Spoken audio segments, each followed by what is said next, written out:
Dans le tech guest de ce numéro, je ne vais surtout pas vous dire qui Basile a invité.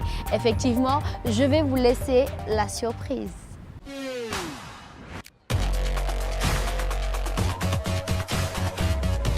Mousse, bonjour. Bonjour.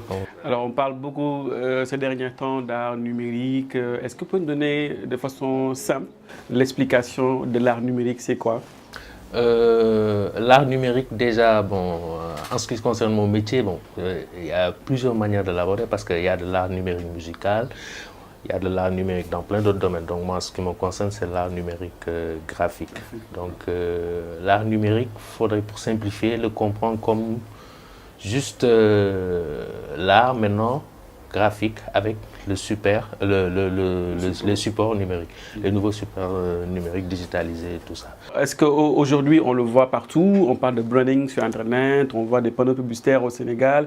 Est-ce que le concept est assez développé ici dans ce pays? Je pense qu'il est très développé et les gens ne s'en sont pas rendus compte, vu que, je ne sais pas si vous vous rappelez de nos vieux téléphones 3210, avec les écrans 32 bits où on jouait au serpent là. Exact. Donc maintenant, avec l'évolution numérique, en moins de 5 ans, les gens n'ont pas remarqué que maintenant tous les écrans sont devenus de plus en plus trucs. Donc cette imagerie graphique est beaucoup plus présente et ça s'est immiscé dans la culture, dans les visuels, dans les télés et tout. Et les gens n'ont pas vu cette révolution en fait numérique dans le graphisme et même dans la musique et dans plein de domaines. C'est passé très vite, les gens ont bien ingéré ça d'ailleurs et tout. Est-ce que ça peut un peu mélanger dans la tête, par exemple, des internautes qui ne font pas la distinction?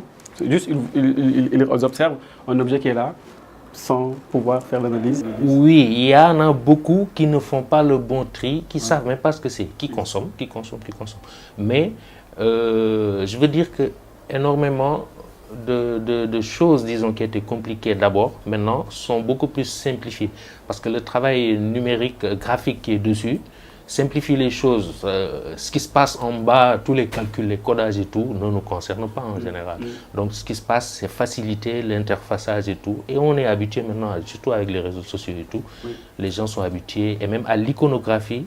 Parce que la plupart maintenant n'écrivent plus exactement du texte. On met des emojis, ça fait passer une émotion en plus de temps, très rapide, en moins de temps je veux dire, et très rapidement, on peut écrire une phrase en 2-3 clics. Alors parlons de la formation. Comment tu es devenu graphiste? Comment tu es entré dans le milieu de l'art numérique? C'est quand même une histoire, je ne vais pas dire compliquée, c'est une très longue histoire. Pour la résumer en bref, ça a commencé quand même vers le début du siècle, 2000, tout ça. Je suis quand même assez... disons, un peu des pionniers de ce métier. Parce qu'au début, je ne savais même pas, quand je commençais, je ne savais même pas ce que voulait dire le mot infographie. Je suis tombé dedans comme ça. Comme l'histoire d'Obélix, disons. Et donc, j'étais obligé de faire. De faire avec ce qu'il y avait, quoi. Donc, j'ai transité à travers des agences. J'étais obligé de me taper énormément de boulot, les storyboards. J'avais juste une petite formation en dessin animé et tout, donc, mais je voulais faire ça depuis gosse. Aujourd'hui, c'est l'école des arts qui fait cette formation-là. Est-ce que c'est plus ou moins, les gens font une bonne formation là-dessus? Qu'est-ce qui ne va pas? Qu'est-ce qui bloque? Pourquoi ce n'est pas développé? À l'époque où j'étais là-bas, il n'y avait pas de formation numérique. D'accord, c'était à l'époque. Mais là, je pense qu'ils commencent à intégrer ça. Actuellement aussi, je suis professeur au niveau d'une école de communication assez connue ici à Dakar. Et je donne des cours de PAO, de techniques photo et vidéo et tout ça. Ça commence à venir. Mais je veux dire que la formation, en gros, n'est vraiment pas, comme on dit ici en bon sénégalais, c'est pas ça, quoi. C'est pas la qualité? C'est déjà la main d'œuvre, disons, professorale. D'accord. La pédagogie. Et déterminer déjà les programmes. Parce que c'est tout un processus, en fait. Moi, j'ai eu la malchance ou chance ça dépend de la manière de voir, de tomber dessus et d'apprendre, disons, en manière spirale, pas d'une manière linéaire. Donc, c'était plus par passion. Donc, j'ai récolté des choses, je prenais des choses, à la suite, j'imbriquais mon mur et d'un coup, j'avais à peu près ce que je voulais, quoi. Même si c'était quelque chose, j'y allais à fond, quoi, sans tête dans le guidon. Mais je veux dire que pour avoir cette linéarité dans la formation, avoir des bons diplômes, il faut qu'il y ait un programme pensé à un niveau beaucoup plus, disons, ministériel. Alors, parlant de ministériel, donc on touche un peu à l'État du Sénégal. Est-ce que l'apport est là pour en fait mettre en place l'aspect qualité de la formation de l'art numérique? Est-ce qu'il n'est pas temps aussi de voir peut-être dans les universités, faire des formations beaucoup plus élevées?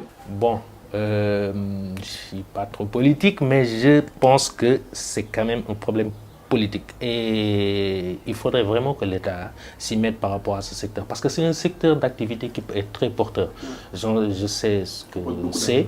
J'ai eu à bosser dans le secteur quand même pendant une quinzaine d'années au niveau des agences publicitaires, dans des films et dans énormément de choses. C'est un secteur que les Sénégalais adorent. Les Sénégalais sont des artistes, je pense, dans l'âme.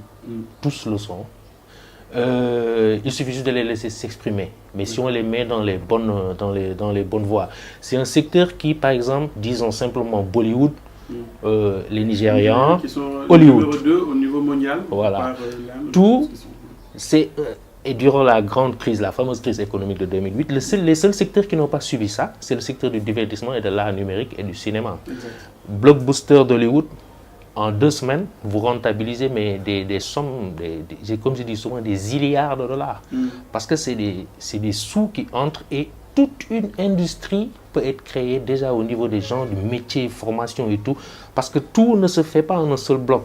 Genre, c'est des métiers qui sont... C'est des secteurs d'activité qui peuvent être segmentés en tout. Il y a de l'électricité, il y a énormément de choses. Il y a énormément de choses, les décorateurs, il y a tout. Mais pourquoi on ne peut pas avoir ça au Sénégal? Je pense qu'on n'est pas encore... On n'a pas encore... Non, ce n'est pas une histoire de stade. Parce que aussi, nous tous dans nos maisons, nous avons la dernière technologie qu'il faut. Donc, on sait ce qui se passe. On sait ce qui se passe. Les films 3D, les trucs. On sait ce qui se passe. On les apprécie. On aime bien les regarder. Mais il y a un sorte de petit blocage qui fait qu'ici, on n'est pas... On ne considère pas ça encore comme quelque chose de lucratif. Et ça me paraît très bizarre vu qu'on consomme ces choses à des prix très chers. On amène nos enfants voir des films en payant très cher sur les technologies IMAX, des lunettes 3D et tout. Et pourtant, quand on le fait ici, on dit comme souvent vulgairement, ah, dafay def dessiné animé. Et Mickey. C'est quelque chose d'enfantin. Or que un film de dessin animé, minimum budget de Hollywood, disons de Disney ou Pixar et tout ça là, c'est... Mon cher, c'est des milliards. Hein. C'est des milliards de francs CFA. 50 milliards des fois, ça touche comme ça, juste comme ça pour un film. Est-ce qu'il n'est pas temps de dire à ces acteurs de l'art numérique, ou bien le classique en tant que tel, ils sont en train de dormir, que des choses se passent? Il est plus que temps. On est même déjà en retard. On a loupé le début de la locomotive. Il faut qu'on s'agrippe au dernier wagon. Parce que des pays comme le Maroc sont très avancés en 3D, Afrique du Sud, ils sont hyper avancés. Il y a des menaces pour ces acteurs-là qui sont un peu en retard. Oui, on est un peu en retard. Il faudrait vraiment qu'on s'y mette parce que sinon, après, parce que la formation, quand même, elle est un peu lourde, même si les outils sont de plus en plus facilités. Donc, ça devient de plus en plus facile, déjà avec les nouveaux supports, les nouveaux tablettes, tout ce qui peut. La rapidité de la puissance, RAM, tous les outils, les logiciels se perfectionnent. Donc, à un moment donné, à un autre, il y aura un moment d'achoppement où l'envie et la technologie seront là. Donc, et même nous, là, dans nos téléphones, maintenant, on manipule nos photos, on fait des petits emojis, on devient plus ou moins graphiste. Ce qu'on n'arrivait pas à faire avec nos anciens trucs. Tout le monde a son petit truc, ce téléphone, si vous avez les fils avec les trucs, les couronnes de fleurs, on arrive facilement à être graphique parce que les outils nous le proposent maintenant. Et au fil du temps, dans pas longtemps, il y aura énormément de choses qui vont faciliter la vie, plus besoin de contacter, d'ailleurs je suis en train de tuer mon métier, de contacter un graphiste ou un truc pour vous faire un truc, vous pourrez le faire avec vos outils de base parce que les logiciels et les applications prennent ça en compte maintenant. Moi, merci. Merci à vous, Basile. On se donne rendez-vous prochainement.